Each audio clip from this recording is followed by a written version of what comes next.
Saudações, pessoal. Hoje nós começamos o nosso segundo bimestre e o tema que nós vamos analisar agora inicialmente, que nós vamos ter contato e aprender, é a epistemologia. Esse é um tema muito importante para a filosofia e representa uma das bases do pensamento ocidental, e eu vou explicar por quê.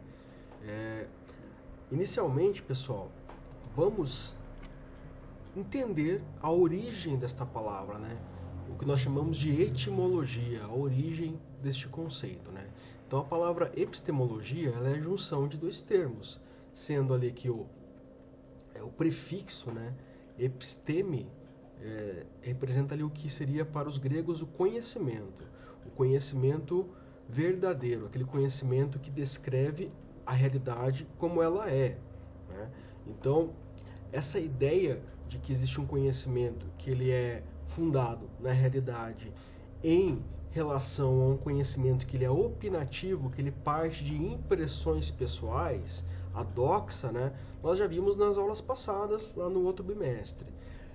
Aqui eu quero explicar para vocês o que representa este conceito para a filosofia e como ele também auxilia outras ciências, tá? Então, a epistemologia seria essa junção de dois termos. Episteme, conhecimento, né, o conhecimento científico, né, e logia, que vem de logos, discurso, palavra. Então, a epistemologia ela seria a área do conhecimento que vinculada à filosofia, né, que estuda os limites e alcances do conhecimento, tá? Então, aqui, se vocês quiserem anotar essa parte é muito importante, porque é a base daquilo que nós vamos ver nas próximas aulas, né? Então aqui, a área da filosofia que analisa os limites e alcances do conhecimento, seus métodos e ferramentas conceituais e investigativas, né?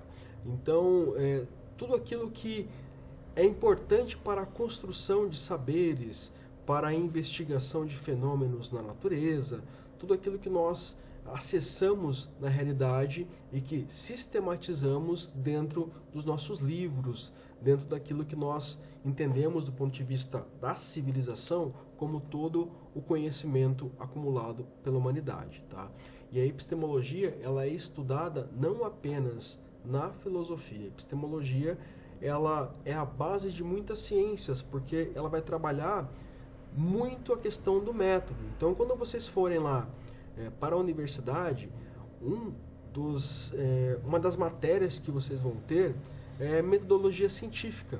Por quê? Porque ali nesta matéria, nesta disciplina, vocês vão ter contato com as técnicas, com os conceitos que são da área específica que vocês estão estudando na universidade, tá? Então, a epistemologia, ela está presente em todas as áreas do conhecimento. Existe uma epistemologia da matemática, existe uma epistemologia da psicologia, do direito, da biologia, assim por diante. Todas as áreas, elas têm ali critérios, métodos, referências que são próprias de cada disciplina. Tá? Então, a epistemologia ela vai definir quais são esses critérios, quais são essas técnicas, quais são esses caminhos a serem percorridos por um futuro cientista, né, independente da área. Então, cada área de atuação em que os cientistas se dedicam tem o seu conjunto de técnicas, referências, habilidades, e isso nós chamamos de epistemologia.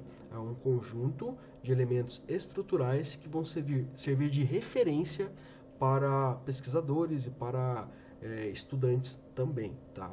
Nós vamos entender essa questão da epistemologia bastante até o final desse bimestre, porque eu pretendo demonstrar para vocês, a partir de alguns exemplos bem específicos, como é que nós entendemos e aplicamos a questão epistemológica. Eu também vou levar isso para a relação que nós temos com os valores de uma sociedade, como que eles se organizam, como é que eles se dividem, a ideia de bolhas epistêmicas, né? Grupos de ideias que elas são parte de uma representação para um determinado grupo, tá?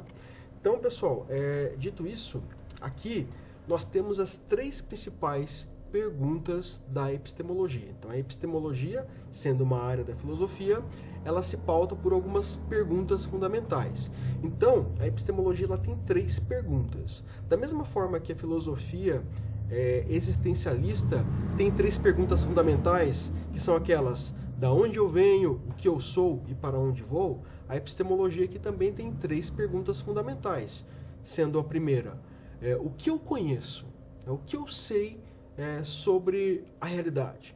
Então, uma vez que eu pergunto sobre isso, eu vou direcionar para um tema específico. Então, por exemplo, o que eu sei sobre o universo, né? O que eu tenho como acúmulo de informação, o que eu posso encontrar nos livros, né? O que já estudaram que eu não preciso começar desde o início. E por que isso é importante? Porque se você se propõe a estudar alguma coisa, por exemplo, direito, vocês vão fazer o curso de direito lá na universidade quando vocês terminarem o ensino médio.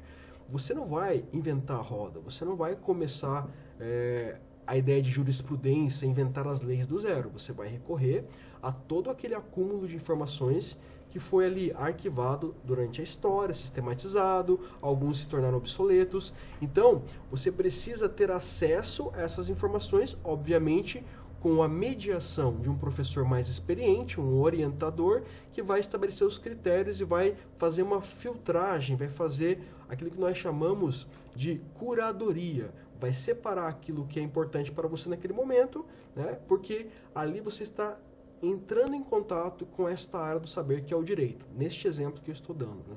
Então, eu não posso começar do zero toda vez que eu for me propor a estudar alguma coisa. Eu tenho que acessar primeiro o conhecimento que já está lá acumulado.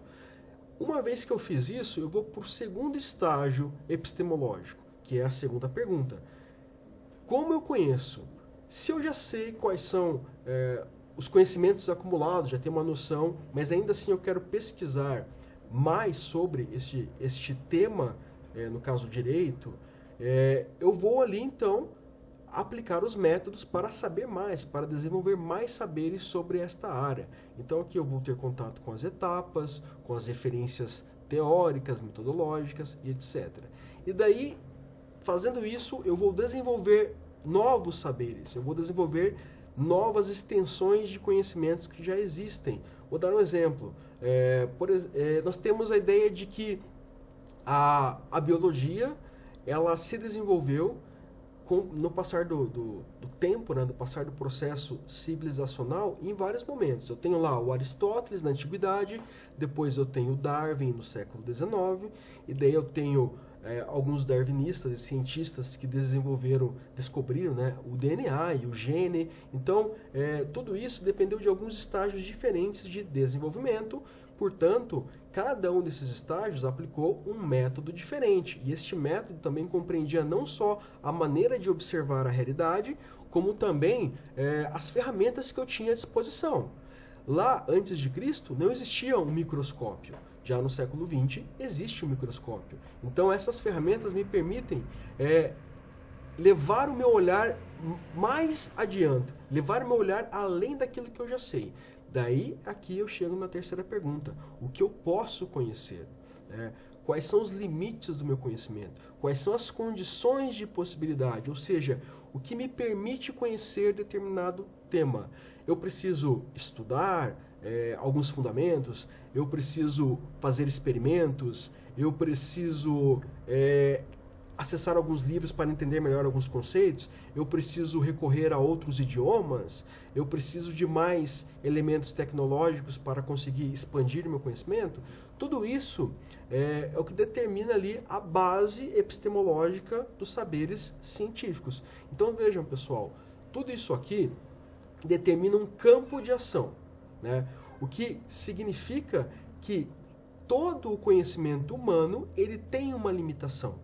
E essa limitação, ela sempre vai existir. O que eu posso fazer com esta segunda pergunta aqui, que é uma pergunta direcionada ao método, é desenvolver mais formas de ampliar aquele conhecimento. Então, esta pergunta aqui, ela vai estender um pouco o teto. Então, imagine que eu começo sabendo o básico, e isso me dá um alcance assim que ele me permite olhar uns 2 metros de altura da onde eu estou. Conforme eu for desenvolvendo mais conhecimentos, mais métodos, eu vou estendendo esse teto. 4 metros, 10 metros, 1 quilômetro. Então, a história da humanidade, ela vai desenvolver vários métodos que vão estender esse alcance do meu conhecimento. Porém, eu sempre vou ser limitado, porque eu não estava no início da vida, estou dentro desse processo e provavelmente nós não estaremos aqui quando a vida acabar. Então, sempre teremos um conhecimento limitado, tá? Em relação à totalidade do universo, a tudo aquilo que compreende o universo, tudo que é o universo, todas as coisas. Eu nunca vou ter esse conhecimento em absoluto. Eu preciso sempre desenvolver mais e mais características, tá? Para, de repente, aumentar, estender esse alcance, né? Então aqui, pessoal, tem uma charge que ela vai demonstrar exatamente como é que se dá esse limite e alcance do conhecimento, né? Eu tenho na pré-história lá limitações cognitivas, ou seja, eu não podia aprender certas coisas porque meu cérebro ainda não estava preparado para isso. Daqui, século XV, eu já tenho algumas ferramentas, como a luneta, eu já começo a observar o universo com mais precisão, porque eu tenho outras ferramentas. E hoje, com o mundo digital, eu tenho um acesso muito mais rápido, isso me dá uma outra perspectiva, uma outra visão do que é a realidade. Então, eu dependo muito deste desenvolvimento de técnicas, métodos e etc. Tá? Então aqui, pessoal, só para nós fecharmos essa aula, então, e não ficar muitas informações, eu trouxe um exemplo aqui para a gente. Um tema, vida, né? Então eu sou um pesquisador que quer investigar o que é a vida. E eu tenho que me basear nessas 3 perguntas, né? O que eu conheço, como conheço e o que eu posso conhecer.